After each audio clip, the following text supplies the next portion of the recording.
Ya, Bismillahirrahmanirrahim. Wassalatu wassalamu ala Rasulillah wa ala alihi wa sahbihi wa mawala amma ba'du.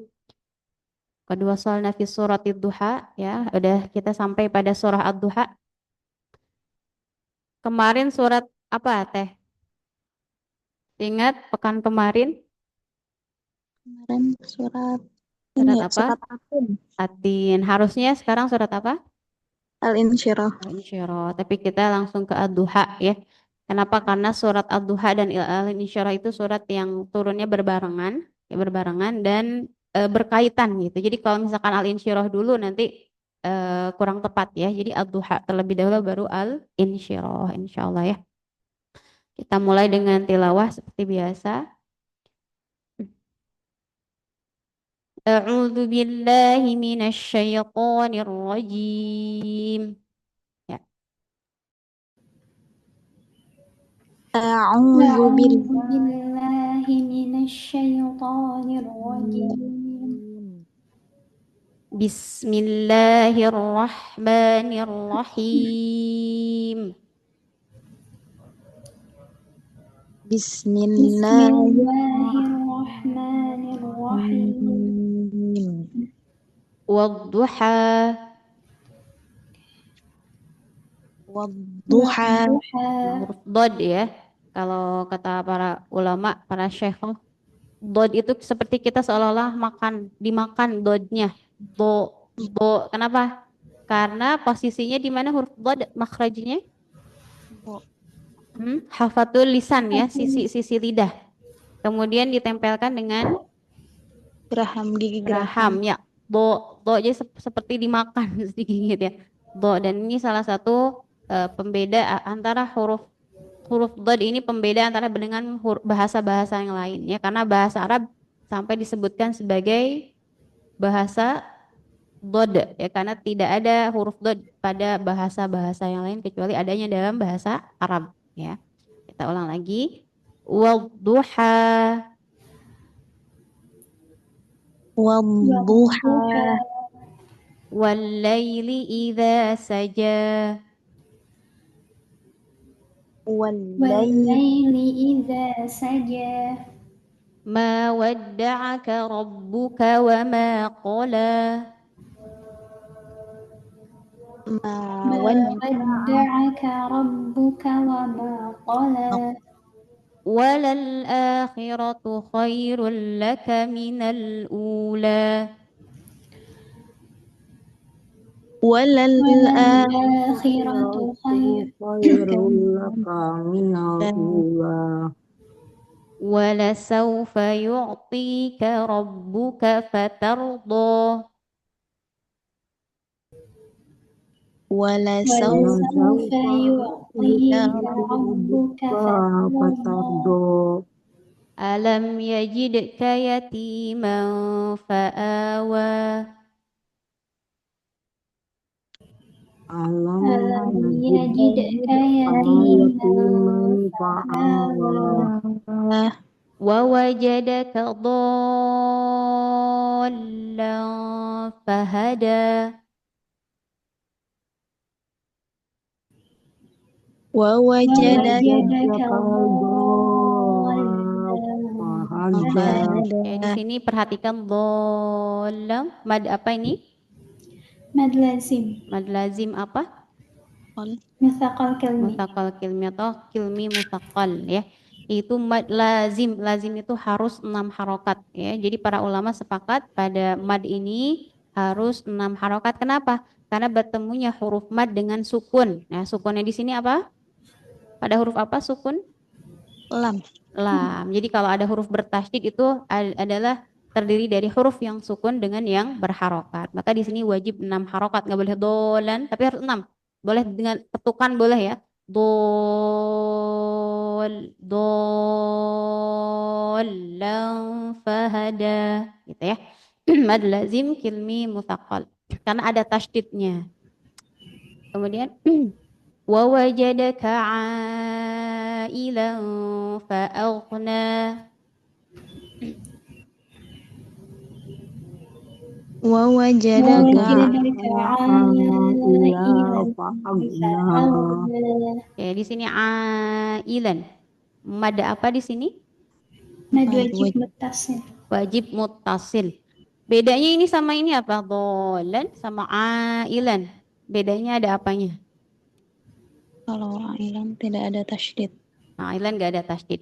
Ini dinamakan dengan mad wajib. Wajib dalam ilmu tajwid bukan lawan dari haram ya. Tapi wajib dalam ilmu tajwid itu sepakat para ulama ahli qiraah akan lebihnya mad ini lebih dari 2 harokat. Jadi ada yang bilang 3, itu dengan tawasud, ada juga dengan 4 atau 5, itu dinamakan dengan mad. Ada juga yang bilang dengan tul, bisa juga 6. Jadi ini boleh ya, ailan boleh 2, boleh 3, boleh 4. Dan dalam riwayat Hafiz itu berapa? 4 atau 5 ya. Jadi aila aila fa'aghna. Ya, kita lanjut lagi. Fa'ammal yatima fala taqhar. فأما اليتيم اليتيم فلا فلا تقهر. تقهر Ya, tahan di sini amma ya gunnah asliyah. Amma harus ditahan. Kemudian wa ammas sa'ila fala tanharu. Wa وأما السائل وسائل فلا فلا تنهر. تنهر Oke. Taqhar, tanhar, ini roknya diapakan? Tarkik atau tafkhim atau tafkhim? تفخيم. Tafkhim, tebal. Kenapa sebabnya? sebelumnya Fathah, aru. Jadi kayak cadel ya. Taqharu, aru. Tanharu. Jadi bukan tanhar, takhar, bukan, tapi tanharu. Fala tanharu. Ya, jadi agak ke dalam lagi roknya. Ro tebal ya. Terakhir, wa amma bi ni'mati rabbika fahaddits.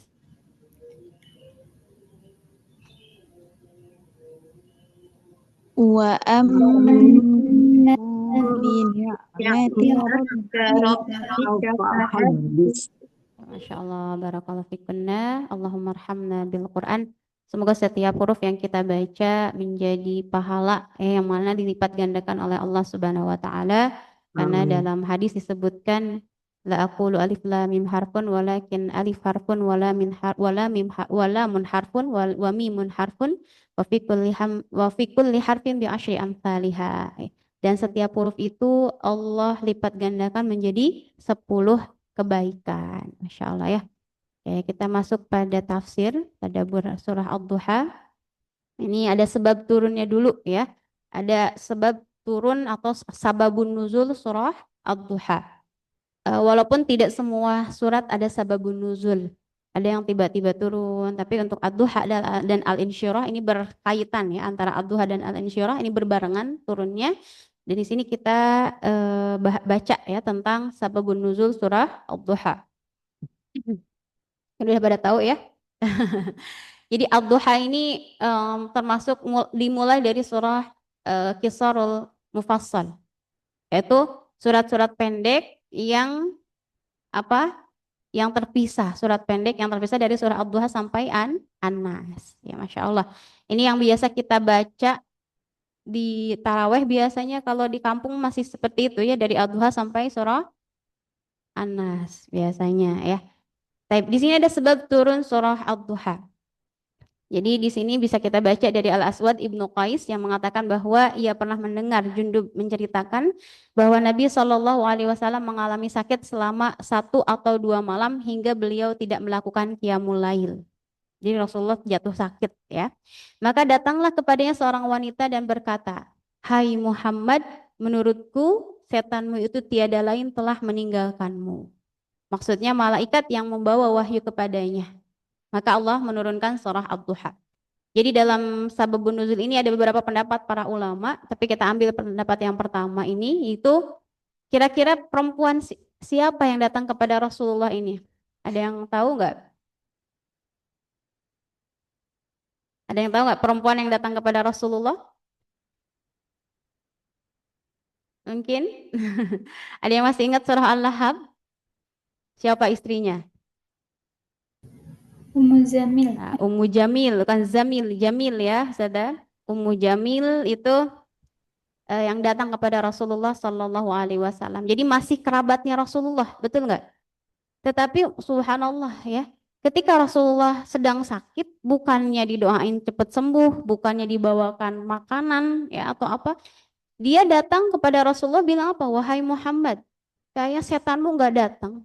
Subhanallah. Maksud dia siapa? Itu malaikat Jibril tidak datang kepada Rasulullah Shallallahu Alaihi Wasallam. Jadi sebab turun ayat ini, sebab turun surah Ad-Duha ini.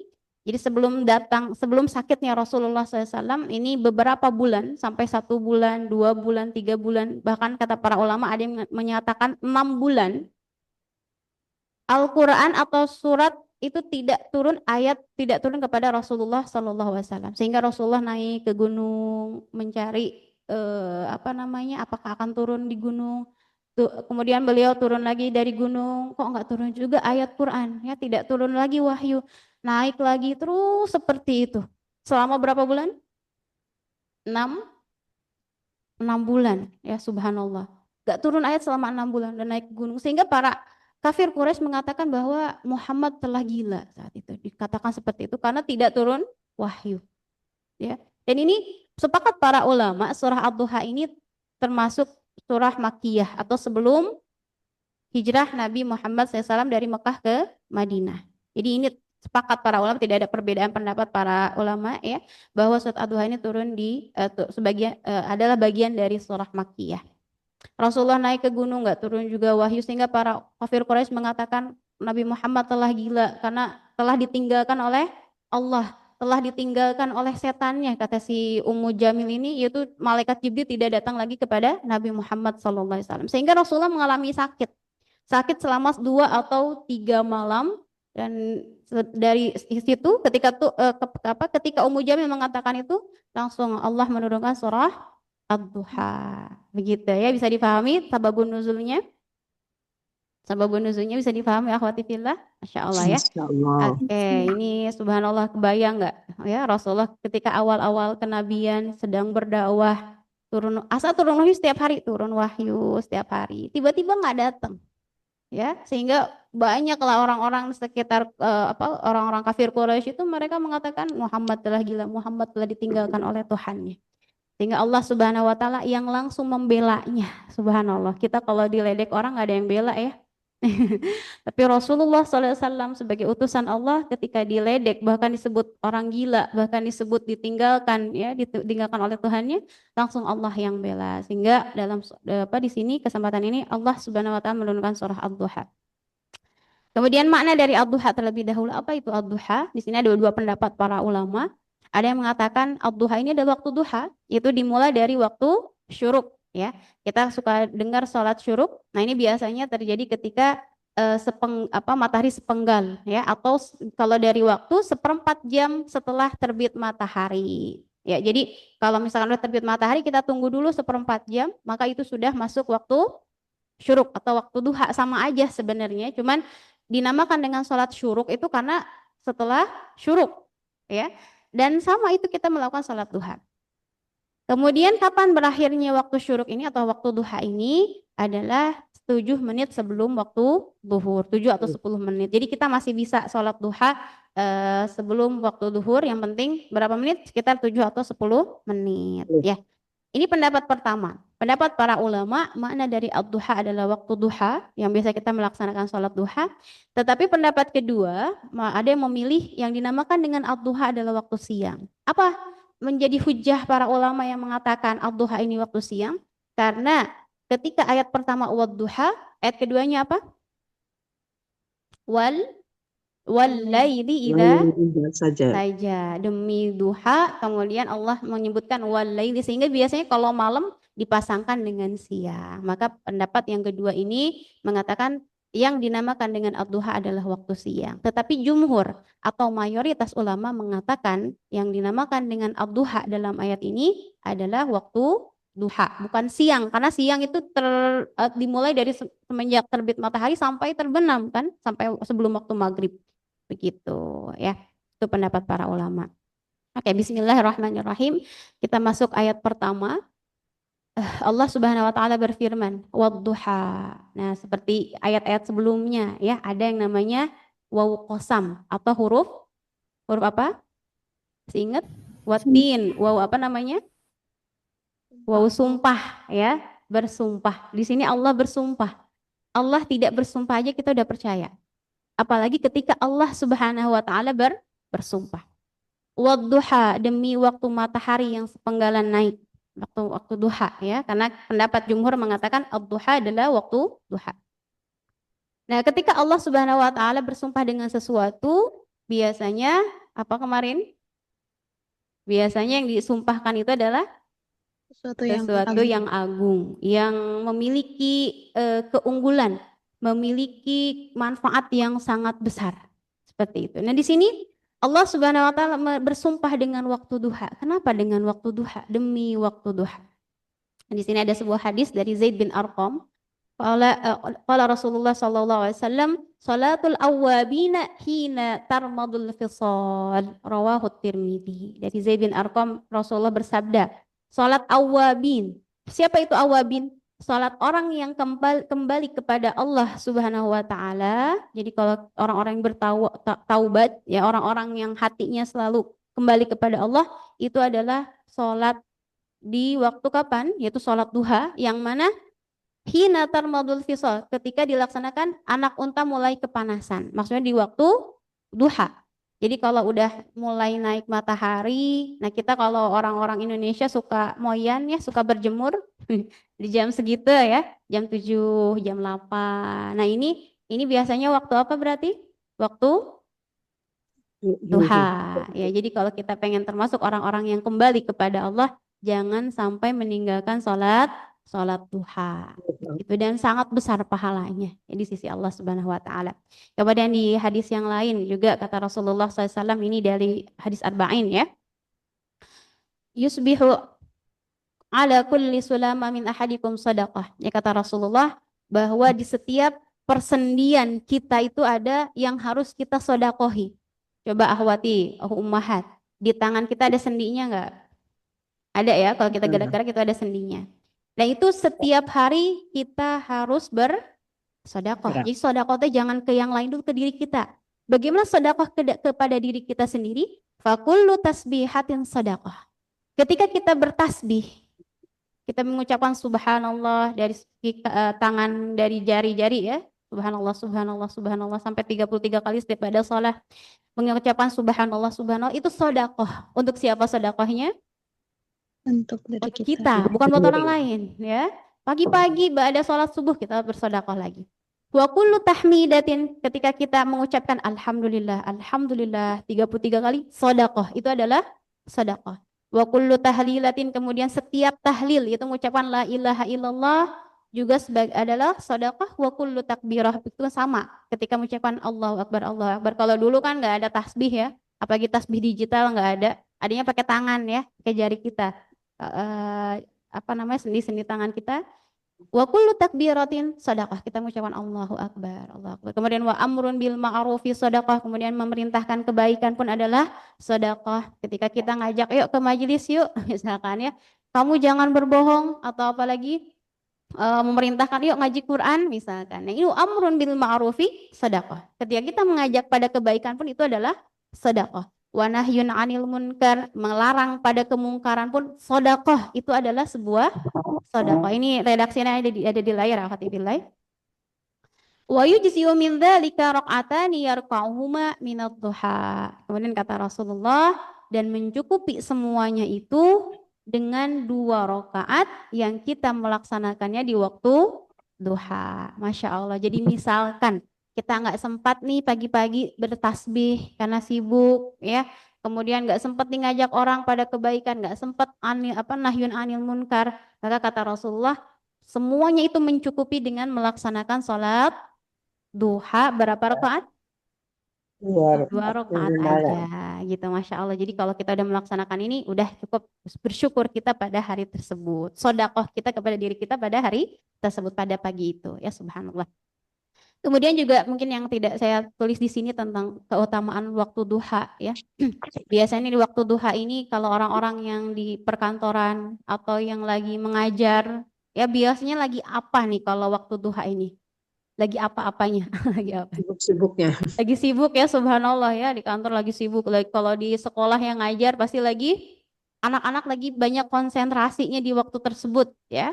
Dan ini Allah mengingatkan kita tentang pentingnya waktu duha ini ya. Karena kalau udah masuk waktu duhur biasanya apa nih yang kita rasain? Capek gitu ya, lelah ya. Kemudian juga mungkin lapar, pengennya ngadem. Tapi kalau waktu duha ini waktu kita lagi semangat.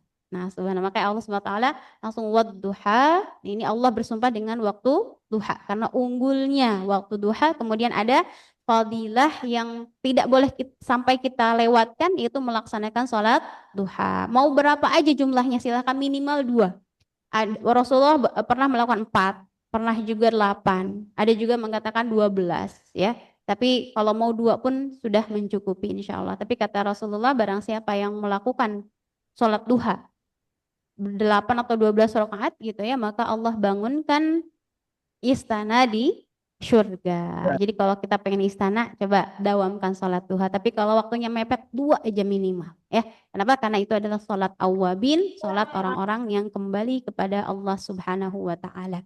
Kemudian kita masuk ayat kedua. Allah bersumpah dengan apa lagi? Kita belum masuk pada konteks yang disumpahinya, ya. Tetapi Allah bersumpah lagi menekankan sesuatu nanti di ayat ketiga. Di ayat kedua, walaili idza saja. Allah bersumpah dengan waktu malam idza saja, apabila telah saja apa? Telah sunyi. Jadi udah gelap gulita. Allah pun bersumpah. Jadi idza saja, malam itu sebenarnya luas ya. Dari waktu maghrib pun itu sudah termasuk malam, muqaddimatul lail. Tetapi dalam surah Ad-Duha ini Allah bersumpah dengan malam yang sudah sunyi banget, sudah gelap gulita. Biasanya jam berapa? Nih, akhwati fillah. Pernah keluar malam banget, jam berapa tuh? Jam berapa? Dari jam 12 ke atas ya, jam 1, jam 2. Berarti pertengahan atau sepertiga malam ya. Allah bersumpah dengan waktu malam yang telah sunyi, telah gelap gulita. Kenapa? Karena di waktu malam itu, kalau kita misalkan afwan ya akhwat, kita kembali ke Ad-Duha.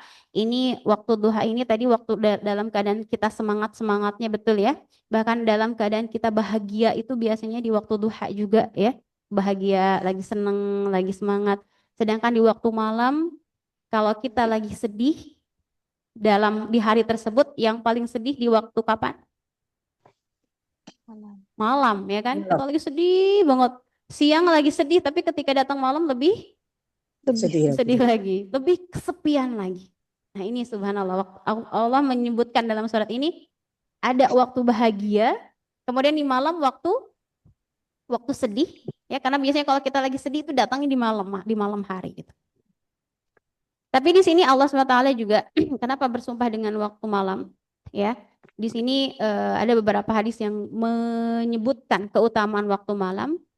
Begitupun ibadah yang kita lakukan di waktu malam tersebut juga sangat besar pahalanya. An Abi Hurairah radhiyallahu anhu qala Rasulullah sallallahu alaihi wasallam afdhalus sholati ba'dal fariidhah salatul lail. Ya kata Rasulullah bahwasanya salat yang paling utama, paling afdal setelah salat wajib adalah salat malam. Ya, karena di waktu malam ada waktu bagaimana kita berkhulwat dengan Allah Subhanahu wa taala. Kemudian juga sampai kata para ulama mengatakan salat malam itu adalah pembeda antara orang yang munafik dan orang yang tidak munafik. Jadi bahasa kasarnya mohon maaf ya, orang yang dalam hatinya ada sifat kemunafikan, dia tidak mampu sholat di waktu malam. Kenapa coba? Karena nggak kelihatan sama orang, betul nggak? Karena orang-orang munafik biasanya ria, dia pengen dilihat orang sehingga di waktu siangnya terlalu banyak ibadah yang pengen diperlihatkan kepada makhluk, sedangkan di waktu malam ngapain sholat gitu bahasanya ya. Karena nggak ada yang lihat ibadahnya gitu. Maka kita kalau misalnya pengen terlepas dari sifat kemunafikan, coba sholat malam walaupun cuma 2 rakaat, walaupun hanya witir aja, pokoknya jangan sampai tinggalkan sholat malam ya. Fadilah sholat malam. Kemudian juga di surah Al-Dzariyat tanda-tanda atau ciri-ciri para penghuni surga Kita kan pengennya jadi ahli surga. Ya walaupun kita amalannya masih sedikit, tapi pengen masuk surga ya semuanya. Betul? Betul. Dan disebutkan dalam surah Ad-Dariyat ayat 17 bagaimana ciri-cirinya. Dan Allah Subhanahu wa taala mengatakan, "Kanu qalilan minal laili ma yahja'un." Di dunia mereka sedikit sekali tidur di waktu malam. Jadi ciri-ciri penghuni surga itu mereka ketika malam tidak terlalu banyak tidur. Tapi mereka ngapain? Mereka memperbanyak ibadah, memperbanyak sholat, memperbanyak munajat kepada Allah Subhanahu wa taala. Karena para ulama-ulama kita, para ahli ilmu ya, Imam Asy-Syafi'i dan sebagainya, mereka tuh membuat sebuah kitab itu di waktu malam. Mentaklif ya atau mengarang sebuah kitab itu di waktu malam. Kenapa? Karena waktu yang memang pikiran kita fresh gitu ya, pikiran kita tidak sibuk dengan dunia. Sehingga ini adalah waktu atau tanda-tanda orang-orang yang ahli surga, mereka akan menghabiskan malamnya itu bukan dengan tidur, tapi dengan bermunajat kepada Allah Subhanahu wa taala, dengan beristighfar. Jadi di sini pun para akhwat yang lagi halangan, lagi haid misalkan ya, tidak melaksanakan salat, bukan berarti dia bisa tidur bablas sampai subuh atau jam 6 misalnya, ya tidak. Tetapi menjadikan ketika haid itu dia banyak istighfar juga. Ya, membanyak istighfar, wahum yastaghfirun, wabil ashari hum yastaghfirun. Dan salah satunya juga tanda-tanda penghuni surga itu di waktu sahur mereka beristighfar kepada Allah Subhanahu wa taala. Kemudian dalam surah Al-Furqan ayat 6, walladzina yabituna lirabbihim sujjada wa qiyama. Kemudian di sini adalah orang-orang yang ibadur rahman dalam surah Al-Furqan itu menunjukkan ciri-ciri para hamba-hamba Allah Subhanahu wa taala. Apa katanya? Dan orang-orang yang melalui malam harinya dengan bersujud dan berdiri untuk Rabb mereka, untuk Allah Subhanahu wa taala. Jadi kita kalau di ayat Ad-Dariyat ini ciri-ciri penghuni surga, di ayat yang surah Al-Furqan ini ciri-ciri hamba Allah Subhanahu wa taala. Itu dilihat di waktu malamnya. Ya, oke, bisa difahami akhwati fillah kenapa Allah Subhanahu wa taala bersumpah dengan dua ini, wadduha wal laili idza saja. Oke. Tadi di waktu duha adalah waktu bahagia. Wal laili idza saja di waktu malam biasanya di waktu kita sedang dalam keadaan sedih. Ya. Udah masuk subjek sumpahnya belum? Belum ya? Wadduha wal laili. Apa yang akan Allah sumpahkan pada ayat ini, pada surat ini? Kita lihat ayat ketiga. Ma wadda'aka rabbuka wa ma qala. Subhanallah wa ta'ala. Ini bukan hanya untuk hiburan untuk Rasulullah, kan tadi belum turun ayat sehingga orang-orang kafir Quraisy mengatakan Rasulullah telah gila, bahkan Rasulullah telah ditinggalkan oleh malaikat dan Allah Subhanahu wa taala. Tetapi wadduha wal laili idza saja, Allah bersumpah dalam keadaan senangmu, dalam keadaan sedihmu, ma wadda'aka rabbuka. Tuhanmu tidak akan meninggalkan kamu. Allah enggak akan ninggalin kamu. Ya lain hiburan ya. Hiburan dari Allah untuk Rasulullah Sallallahu Alaihi Wasallam. Allah sampai bersumpah, kamu enggak bakal ditinggalkan wahai Muhammad, wahai Rasul. Ya. Wa ma qala, dan Allah pun tidak akan benci kepadamu. Karena kata si Ummu Jamil tadi, Muhammad telah ditinggalkan oleh Tuhannya, Muhammad telah ditinggalkan tadi oleh malaikat Jibril. Kenapa? Karena Allah Subhanahu wa taala telah marah kepadamu. Dan Allah langsung bela, bahwa da'aka rabbuka wa ma qala, Allah tak akan meninggalkanmu dan tidak pula membenci kamu wahai Muhammad, tidak murka kepada Nabi Muhammad sallallahu alaihi wasallam. Dan ini pun untuk kita semua akhwati fillah ya. Allah Subhanahu wa taala tidak akan pernah meninggalkan kita dalam keadaan senang ataupun apa? Susah. Kalau makhluk, kalau manusia kira-kira datang ke kita kapan? Pas lagi senang doang kan? Kadang ya. Makanya dengan ujian itu kita bisa melihat mana yang peduli kepada kita, mana yang tidak peduli. Ya, kita menjadikan hikmah juga, mana yang ketika dalam keadaan sulit ada yang peduli kepada kita, ada juga yang tidak.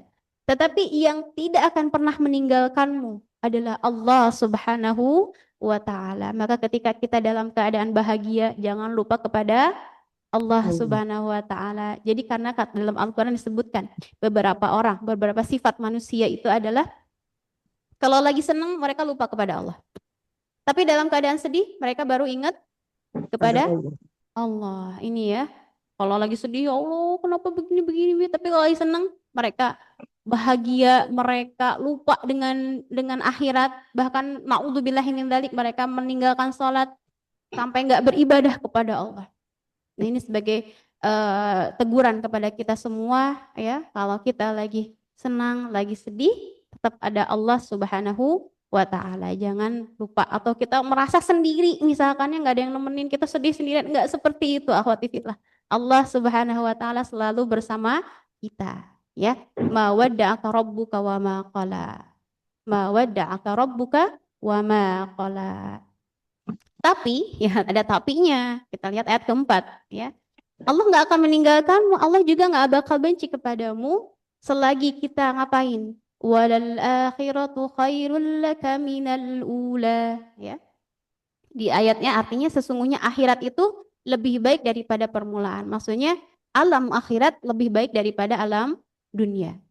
Allah tidak akan meninggalkanmu, Allah tidak akan membencimu selagi kamu menjadikan ya setiap amalan yang ada di dunia itu adalah untuk alam akhirat, atau memprioritaskan alam akhirat dibanding dengan alam dunia ya, atau menjadikan setiap amalan kita di dunia tadi adalah bekal kita untuk di alam akhirat. Ada yang lagi misalkan olahraga walaupun terlihatnya dunia, tapi kita dalam hati berniat untuk apa? Aku ingin kuat sholat misalkan ya, pengen kuat saumnya sehingga aku berolahraga.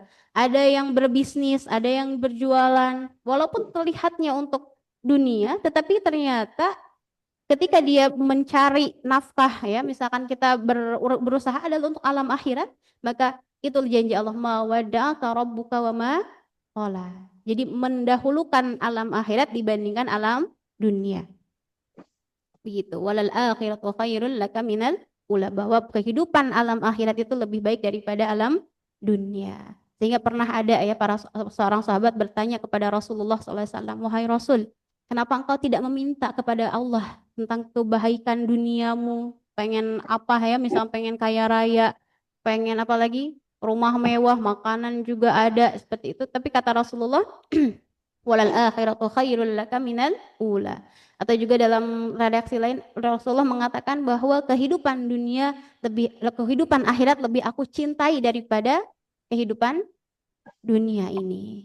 Gitu ya, kata Allah, walal akhiratu khairul laka minal ula. Kemudian kita di sini ada sebuah hadis dari Abdullah maksudnya Ibnu Mas'ud, qala ittaja Rasulullah sallallahu alaihi wasallam ala hasirin fa athara fi janbihi. Falamma staiqadha ja'altu amsahu janbahu wa qultu ya Rasulullah ala adantana hatta nabsuta laka 'ala al-hasiri syai'an, faqala Rasulullah sallallahu alaihi wasallam ma liya lid-dunya ma ana wad dunya innama mathali wa mathalud dunya karakibin dhalla tahta syajarah thumma raha wa taraktaha. Dari Abdullah bin Mas'ud beliau mengatakan ketika Rasulullah berbaring di atas hamparan tikar sehingga anyaman tikar yang kasar itu membekas di lambungnya. Jadi kalau dulu pakai tikarnya dari pelepah kurma ya. Subhanallah. Kalau sekarang kita pakai kasur, pakai apa lagi? Pakai kasur, pakai karpetnya juga yang megah. Ya, sebentar.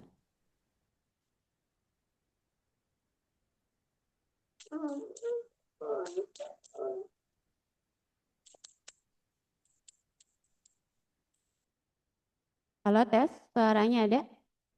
Ada saja. Ada gangguan.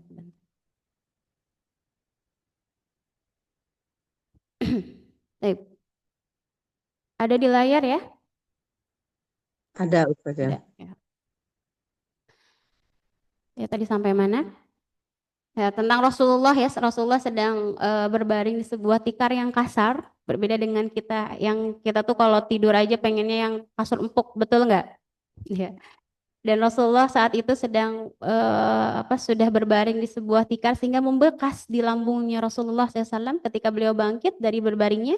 Maka kata Abdullah bin Mas'ud, aku mengusap lambung beliau dan kukatakan padanya, wahai Rasulullah, izinkanlah kepada kami untuk menggelarkan kasur di atas tikarmu.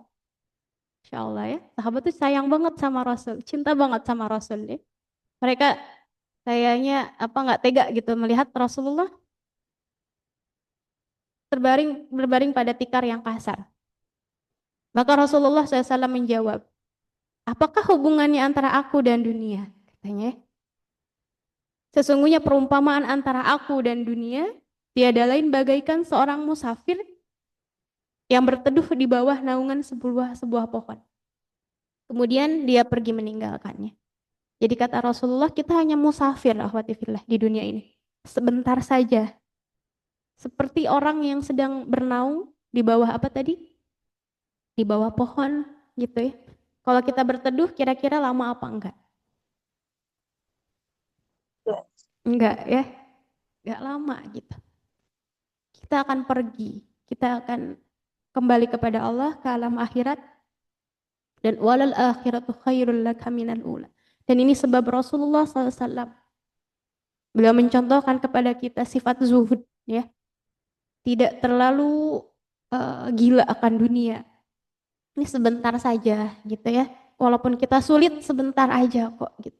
Karena setelah alam dunia ini ada alam yang sangat panjang, ada alam kubur, ada alam mahsyar ya. Nanti ada sirot, ada mizan, ada alam yang sangat panjang. Tetapi alam yang panjang itu ditentukan saat ini di alam dunia kita.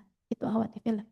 Dan ada satu kisah yang subhanallah ya, Rasulullah kita sangat bangga menjadi umat beliau, sehingga setiap pagi itu kita disunahkan ya mengucapkan raditu billahi robba wabil islami dina wabi muhammadin nabiyya wa rasulah 3 kali setiap pagi dan 3 kali setiap sore. Kata Rasulullah, barang siapa mengatakan 3 kali ini maka dia akan mendapatkan ridho Allah sampai hari kiamat ya. Kita amalkan ya insya Allah ya.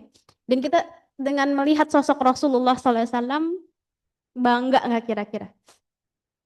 Bangga banget ya, ridho ya. Kita memiliki panutan, memiliki Nabi Muhammad SAW sebagai panutan kita. Di suatu ketika Rasulullah SAW memakai baju yang lusuh ya, yang nggak enak dipandang lah ya bahasa kita ya. Kemudian ada seorang sahabiah, beliau memberikan baju kepada Rasulullah SAW dan Rasulullah mengambilnya. Kenapa? Karena butuh, muhtajan ilaih. Karena butuh sehingga Rasulullah mengambil baju tersebut dan dipakainya. Dipakai oleh Rasulullah SAW. Ketika Rasulullah berjalan melewati seorang sahabat, kemudian ada sahabat suka sama bajunya. Ya Rasulullah, katanya, ya Rasulullah, kasauni, katanya. Aku suka baju kamu, baju engkau ya Rasul. Pakaikan kepadaku, gitu ya, subhanallah. Rasul itu orangnya la yuraddu sa'il. Ya terkenal dengan kedermawanannya, sehingga tidak enak kalau nolak. Sehingga saat itu pula Rasulullah memberikan apanya tadi? Bajunya saat itu pula. Masya Allah, kayak kita sulit kayak gitu ya. Ada teman kita bilang, ih bagus bajunya. Kita nggak langsung ngasihin ya. Coba bilang, oh iya dong belinya di sini harganya segini gitu ya.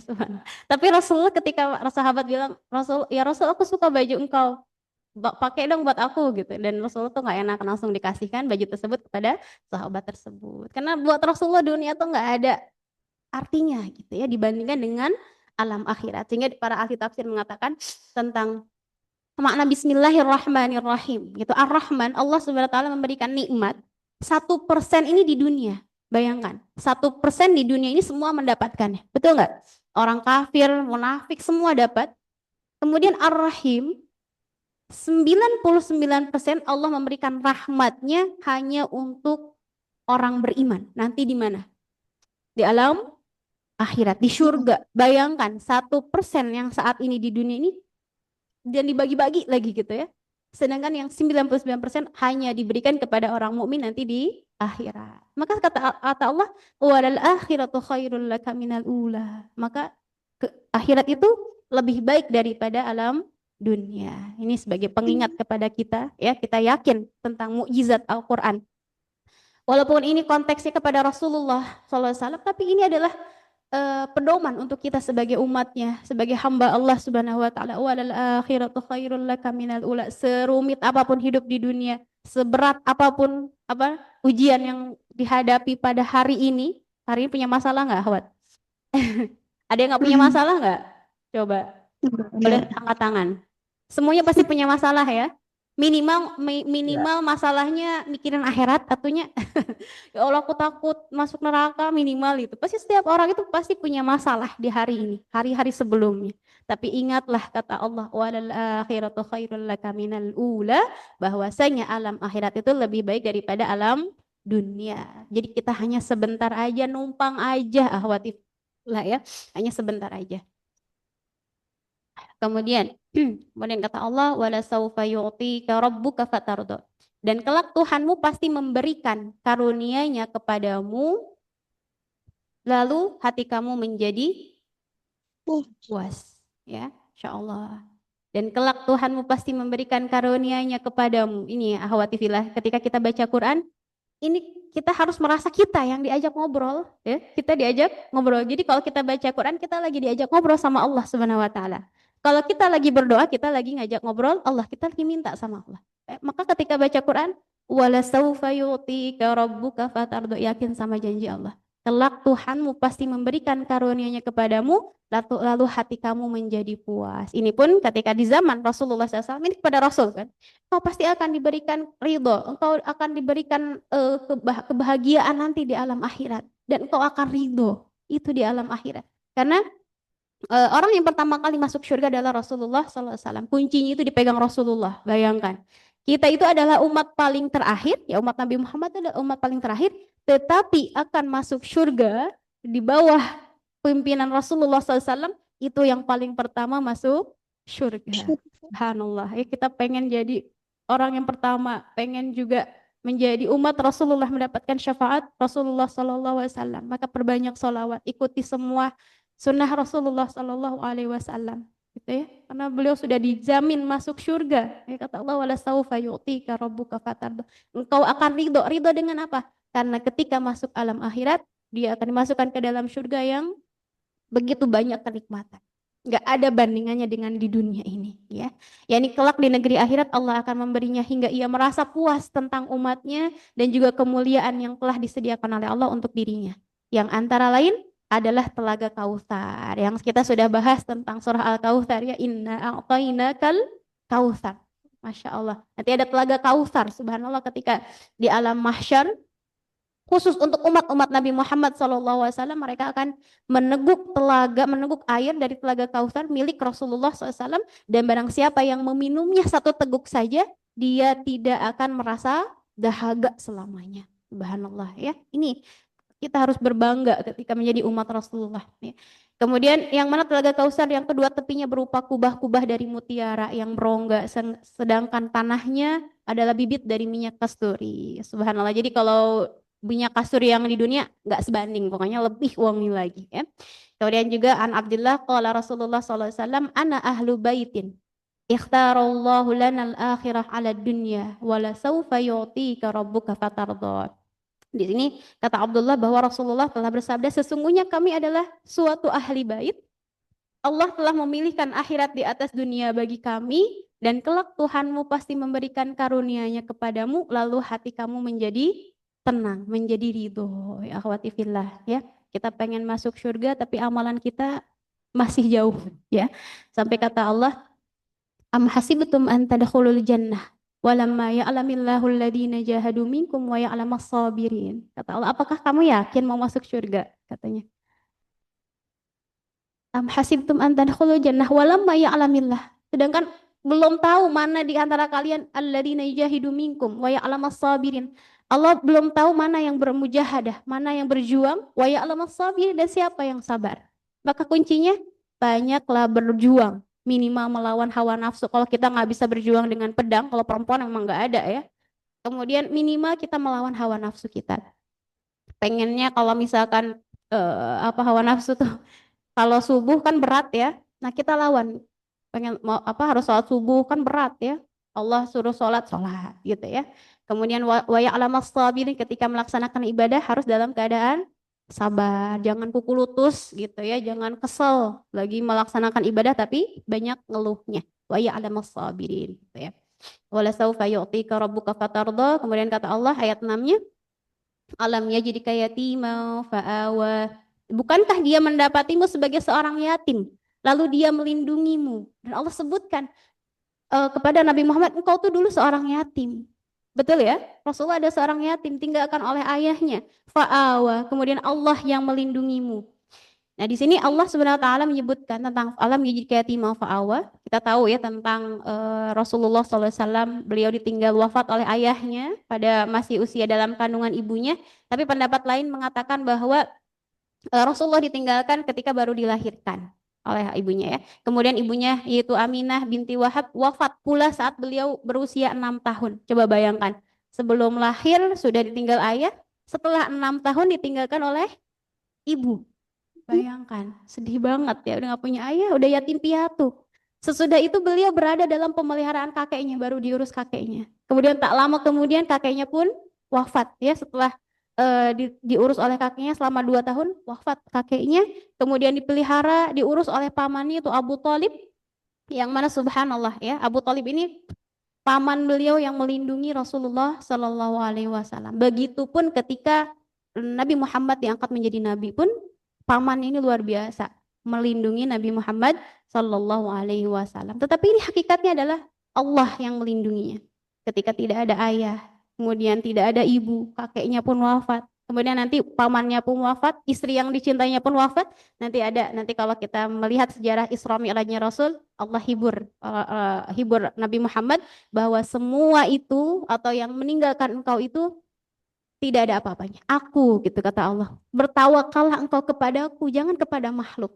Ya, itu sebagai hiburan juga tasliyah, juga sebagai agar Nabi Muhammad hanya bertawakal kepada Allah Subhanahu wa taala. Alam yajidka yatima fa'awa. Bukankah kamu dulu yatim dan Allah yang melindungimu? Subhanallah ya. Dan Rasulullah pernah merasakan posisi itu ya, posisi dalam keadaan yatim, enggak ada ayah, enggak ada ibu. Sehingga kata Rasulullah SAW, ana wa kafilul yatim kahatain, ya. Aku dan orang yang menanggung anak yatim itu kahataini fil jannah. Ya Rasulullah memperlihatkan 2 jari itu jari telunjuk dan jari tengah, dekat ya. Dekatnya nanti di surga itu seperti ini.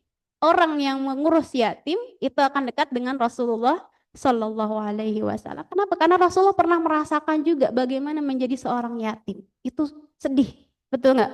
Saya pun udah yatim, tapi yatimnya udah balik gitu. Tapi tetap sedih alhamdulillah ya. Ayah ketika Abi udah nggak ada, misalkan ayah udah nggak ada, padahal udah nikah, udah punya anak, tapi sedihnya luar biasa. Bayangkan ya kita sebagai saat ini ketika melihat yatim harus berkasih sayang kepada mereka gitu ya, harus memperhatikan mereka bagaimana caranya gitu.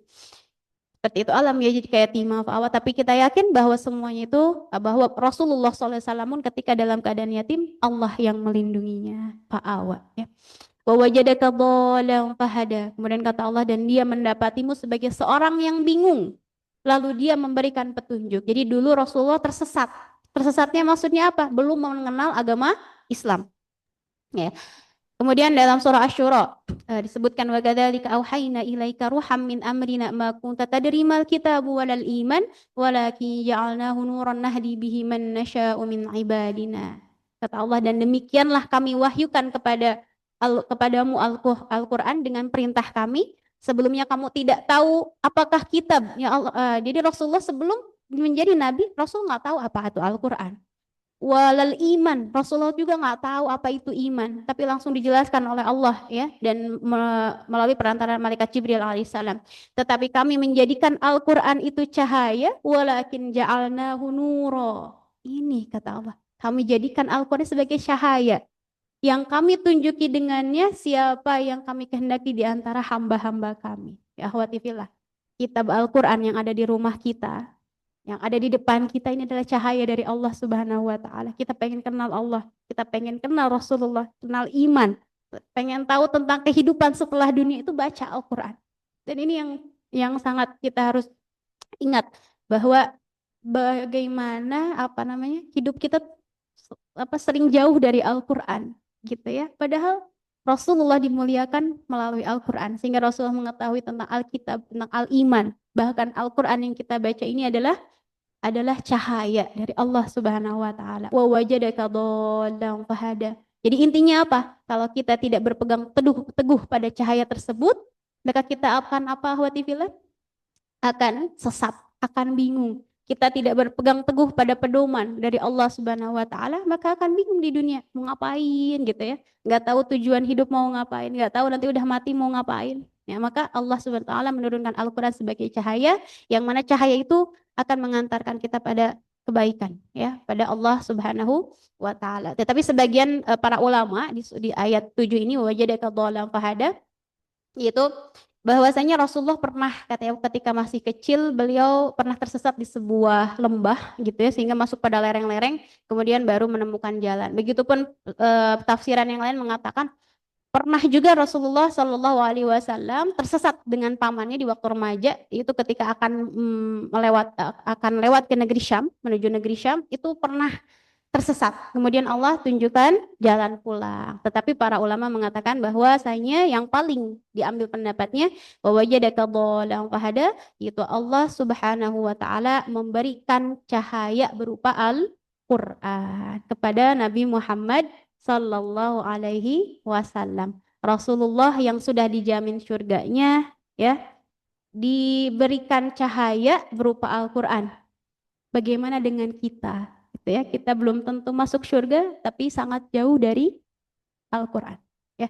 Allahumma arhamna bil Qur'an. Maka kita berdoa setiap pagi ya, setiap hari untuk menjadi ahlul Qur'an wa khassatuh. Kemudian ayat 8, wa wajadaka a'ilan fa'aghna, dan dia mendapatimu sebagai seorang yang kekurangan lalu dia memberikan kecukupan. Jadi udah masyhur ya ceritanya Rasulullah SAW itu adalah seorang pengembala. Ya, jadi kalau para nabi pun seperti itu, mengembala kambing, kalau pengen makan harus apa dulu? Harus ngembala dulu baru dapat upah. Subhanallah ya. Rasulullah tuh nggak punya apa-apa, bayangkan. Coba ya, nggak punya ayah, nggak punya ibu, kakek juga meninggal. Kemudian mengikuti paman ya. Tapi subhanallah saat itu Rasulullah menikah dengan Sayyidah Khadijah. Ada itu sudah takdir Allah subhanahu wa taala ya. Diperistikan dengan seorang yang kaya raya, tapi subhanallahnya Masya Allah ya, Sayyidah Khadijah ini menginfakkan seluruh hartanya untuk dakwah Nabi Muhammad Sallallahu Alaihi Wasallam, sampai habis harta Khadijah itu. Ya subhanallah. Sampai ketika ada waktu pengepungan, bukan pengepungan ya. Jadi orang muslim di kota Mekah saat itu ketika mereka diasingkan, bahkan akan dibunuh, mereka mengungsi pada satu tempat. Dan orang Quraisy menahan makanan mereka. Khadijah pun udah nggak punya harta, udah habis. Ya. Sampai 3 bulan itu para sahabat, begitupun Khadijah dan Nabi Muhammad SAW, mereka sampai memakan rumput, saking nggak ada makanan. Jadi bahasa kita tuh boykot apa namanya? Ya makanan nggak bisa masuk ke tempat Rasulullah saat itu. Dan subhanallahnya ya, jadi pernah juga Rasulullah mengalami masa yang sulit, tapi wajadaka a'ilan fa'aghna, Allah yang memberikan kecukupan kepada Rasulullah Sallallahu Alaihi Wasallam. Terutama ketika Rasulullah telah hijrah dari kota Mekah ke Madinah. Di Madinah itu Masya Allah ya, para sahabat Ansor ketika datang Rasulullah, mereka sediakan rumah, sediakan makanan, bahkan kebun kurma pun ada yang langsung memberikan kepada Rasulullah. Apalagi telah terjadi peperangan, itu suka ada gonimah ya, harta rampasan perang. Rasulullah kaya raya saat itu pun, kaya raya. Tetapi dengan kedermawanan Rasulullah SAW, ketika dalam keadaan kaya raya pun, karena beliau menganggap dunia itu nggak ada apa-apanya gitu ya. Ketika kaya beliau infakkan lagi di jalan Allah Subhanahu wa taala. Jadi kalau kita lihat kisah Rasulullah SAW, pernah juga Rasulullah pakai baju besi, pakai baju yang mewah gitu ya, baju yang buat perang gitu. Kemudian makannya juga pernah juga, walaupun kita sering dengar Rasulullah sampai mengikat batu di perutnya untuk menahan lapar ketika perang Khandaq. Pernah dengar ya? Pernah dengar? Ya, atau kita pernah ngalamin nggak saking laparnya naruh batu di perut? Ada yang pernah nggak di sini? Nggak ada ya. Kalau lagi bulan puasa gitu nggak ada. Nggak ada ya. Karena sahur dulu ya. Rasulullah saking laparnya, beliau mengikatkan batu di perutnya, ya Allah ya. Kemudian dari situ waktu perang Khandaq ya, perang menggali parit sekitar 5 km. Sehingga saat itu kelaparan yang luar biasa, musim dingin di kota Madinah, Rasulullah pernah mengalami itu, lapar yang luar biasa. Tapi di situ ada hadis tentang barokatu yadi Rasulullah SAW ya. Ada kisah bahwasanya berkah tangannya Rasulullah SAW pada suatu ketika Jabir bin Abdullah, beliau mengundang makan kepada Rasulullah. Ini nggak apa-apa, kisahnya ke situ dulu. Jadi ke situ ya. Ya, eh, intinya ketika itu Rasulullah diundang makan ya. Ini kisah yang luar biasa. Jabir bin Abdullah, seorang sahabat, dia itu memasak anak kambing, 1 ekor anak kambing. Kira-kira kalau 1 ekor anak kambing cukup berapa orang, Ahwat? Kira-kira nih.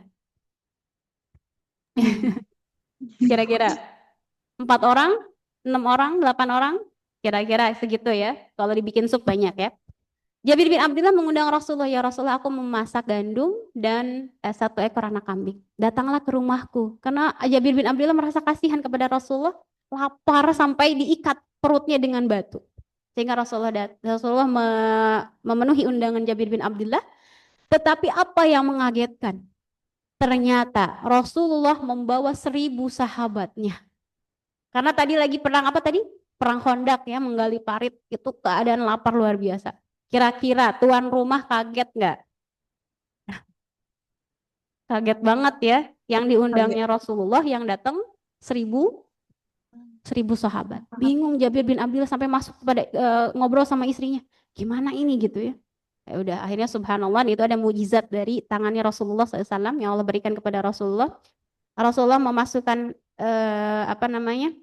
sendok ke wadah tersebut, kemudian memberikan makan kepada para sahabatnya, dan subhanallah, masya Allah ya fatifillah, ini bisa kita lihat ya hadisnya, itu cukup, yang ada pada panci tersebut cukup untuk 1.000 sahabat Rasulullah Sallallahu Alaihi Wasallam. Kaget nggak?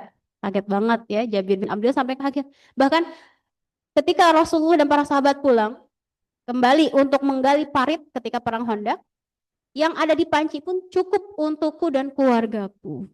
Masya Allah. Kebayang nggak? Ini kayak mustahil, tapi ada di zaman Rasulullah Sallallahu Alaihi Wasallam. Jadi Rasulullah pernah lapar, pernah kenyang juga, suka makan kambing, paha kambing, karena Rasulullah disebutkan suka makan paha kambing gitu ya. Pernah kaya, pernah sering bahkan ya, ghanimahnya banyak. Tetapi Rasulullah ketika sudah dicukupkan, beliau infakkan di jalan Allah Subhanahu wa taala. Masya Allah, ya wajadaka ailan fa'agna. Kemudian kata Rasulullah bersabda, "Laisal gina an kasratil arad, walakinnal gina nafs." Bukanlah orang kaya itu karena banyak memiliki harta benda, tetapi orang yang kaya itu adalah orang yang jiwanya kaya. Jadi nggak apa-apa kita nggak banyak harta, nggak apa-apa gitu ya. Yang penting kita memiliki jiwa yang kaya. Kita punya sedikit harta, tapi kita mau bersedekah, itu lebih baik ya. Kemudian dalam Sahih Muslim juga dikatakan, pada aflaha man aslama wa ruziqa kafafan wa qanna'ahu Allahu bima atah. Sesungguhnya beruntunglah orang yang dia Islam dan dia diberi rizki secukupnya, serta Allah telah menjadikannya menerima seadanya menurut apa yang diberikan oleh Allah Subhanahu wa taala. Dia qanaah, apa yang diberikan Allah dia bersyukur. Ya, dia bersyukur. Karena tidak sedikit orang yang sudah diberikan rizki yang banyak tapi tidak ada rasa qanaah dalam hatinya, sehingga rizki yang ada pun tidak cukup aja, kurang aja seperti itu.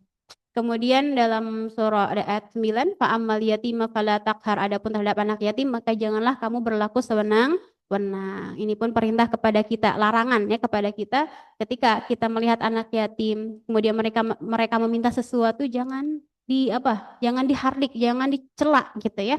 Ya, ini sebagaimana engkau dahulu seorang yatim. Ya Allah Subhanahu wa taala mengingatkan kepada Nabi Muhammad, wahai Muhammad, engkau dulu seorang yatim. Lalu Allah melindungimu. Maka janganlah kamu berlaku sewenang-wenang terhadap anak yatim, yakni janganlah kamu menghina, membentak kalau mereka lewat di rumah kita, ya, atau kita ketemu sama anak yatim, jangan sampai menghina mereka, membentak misalkan ya, kemudian merendahkan mereka, tetapi perlakukanlah dia dengan baik dan kasihanilah dia. Kemudian kata Qatadah, sehubungan dengan ayat ini, bahwa jadilah engkau terhadap anak yatim sebagai seorang ayah yang penyayang. Kalau kita seorang perempuan, jadilah kita seorang ibu ya, untuk mereka. Jadi subhanallah sekarang banyak ya rumah-rumah yatim. Bolehlah kalau kita punya keluangan rezeki kita masuk ke sana, atau di sekitar rumah kita ada anak-anak yatim, kita perhatikan bagaimana jajannya mereka, makannya mereka gitu, subhanallah. Dan Alhamdulillah beberapa bulan ini saya suka ketitipan ya, ada titipan dari para muhsinin untuk jajannya anak yatim ya di sekitar rumah ada nih anak yatim. Ketika saya tanya berapa sehari jajannya, mereka bilang Rp2.000 katanya, subhanallah ya. Dan namanya suka ada muhsinin titip ya buat jajan mereka berapapun, masya Allah mereka seneng banget ya. Iya, kalau misalkan di sekitar rumah udah nggak ada anak yatim boleh dititip di sini akhwati fillah. Fa ammal yatima fala taqhar. Kata Allah, janganlah kamu menghardik anak yatim. Kalau kita nggak punya yang untuk diberikan kepada mereka, jangan dihina, gitu ya.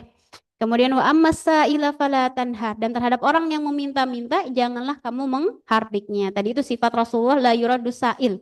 Rasulullah itu sampai dijuluki nggak pernah menolak apa yang diminta oleh orang lain. Ada yang minta langsung dikasih. Seperti tadi minta apa? Diminta apa?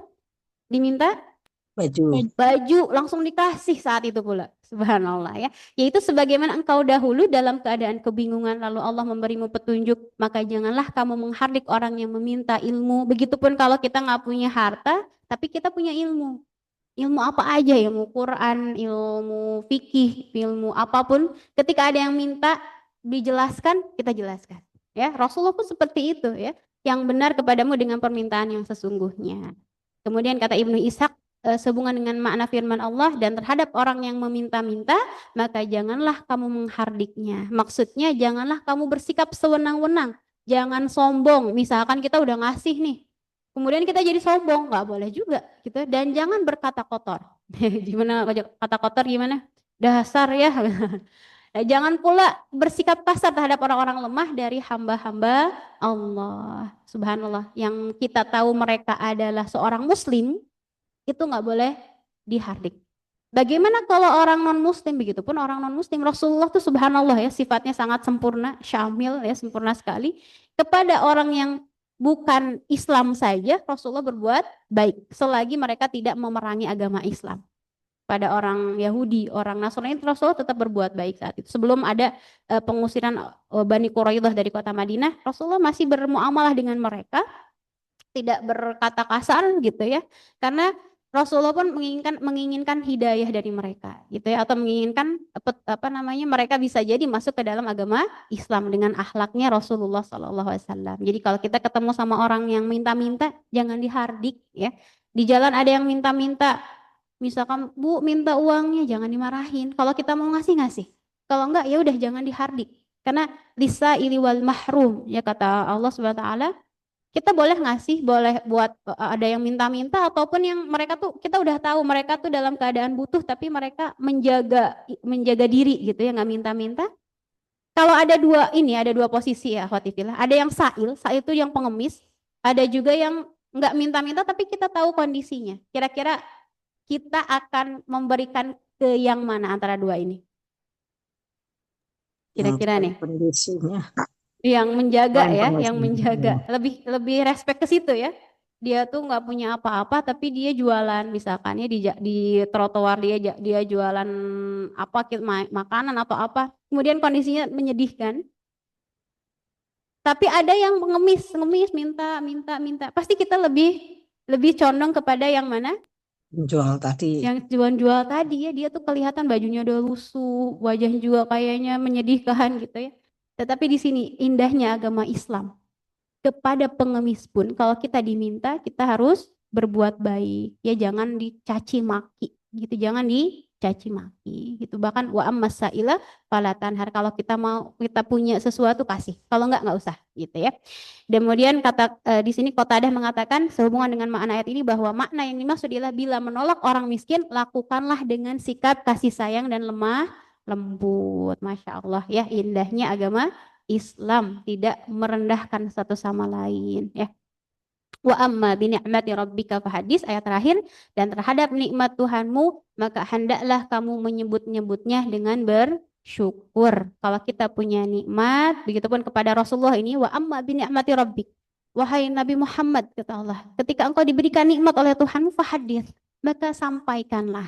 yakni sebagaimana engkau dahulu orang yang kekurangan lagi banyak tanggungannya, lalu Allah menjadikanmu berkecukupan, maka syukurilah nikmat Allah yang diberikan kepadamu itu. Jadi suka ada kata tahadus bin ni'mah ya. menyebutkan nikmat dari Allah. Alhamdulillah saya punya ini gitu ya disebutkan. Begitupun di sini maksudnya para ulama pun mengatakan nikmat apa yang Allah berikan kepada Nabi Muhammad, yaitu yang pertama nikmat kenabian. Allah Subhanahu wa taala memberikan kenabian kepada Nabi Muhammad SAW fahadis. Maka sampaikan kepada orang-orang.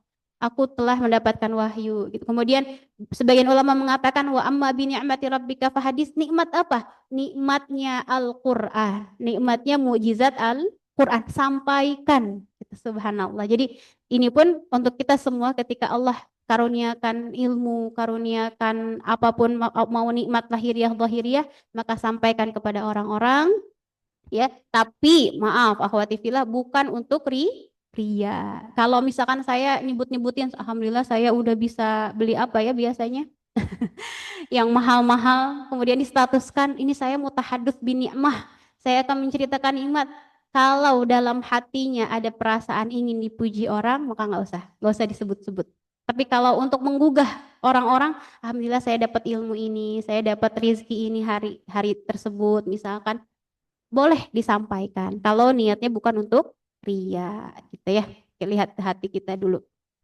Kemudian ada penutup, sebagai penutup bahwa fillah pada surah Ad-Duha, doa yang diajarkan Nabi Muhammad sallallahu alaihi wasallam ya, waj'alna syakirina li ni'matika muthinnina biha 'alaika qabiliha wa atammaha 'alaina.